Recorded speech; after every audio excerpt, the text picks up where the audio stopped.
The island of the dolls has a murky and terrifying history. There's just something really thrilling about a place with a dark and mysterious past.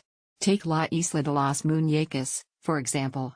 An island covered with decaying old dolls strung up in trees is pretty creepy on its own, even before you get to the dark origin story. Don Julian's opus. The story of La Isla de los Muñecos, the Island of the Dolls, is intimately entwined with the story of Don Julian Santana Barrera. A native of Xochimilco, a borough of Mexico City, Don Julian left his wife and family sometime in the mid-20th century to sequester himself on an island on Shuila Lake. His reasons for doing so are hazy at best, but as soon became clear, Santana Barrera was not necessarily of sound mind. Not long after relocating, he made a chilling discovery on the shores of his island: the body of a young girl, drowned in the lake. A doll came floating down the canal shortly afterward, changing the course of Santana Barrera's life and the shape of the island for years to come. Alone on the island, Barrera took the doll and hung it from a tree in order to appease the spirit of the deceased girl. But, at least in the eyes of the man who now considered himself the island's caretaker, the one doll was not enough.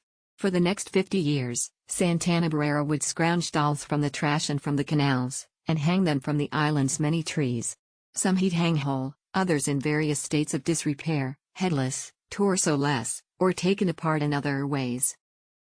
These don't sound like the actions of a person with a healthy grasp on reality, and indeed, there are many doubts surrounding this legend. The biggest question? The reality of the little girl who died. Many people, including Don Julian's own family, didn't believe that he ever found the girl, although whether they believe he made it up, imagined the experience, or was somehow mistaken is unclear. What is clear is that whether the girl existed or not, Don Julian devoted the rest of his life to her.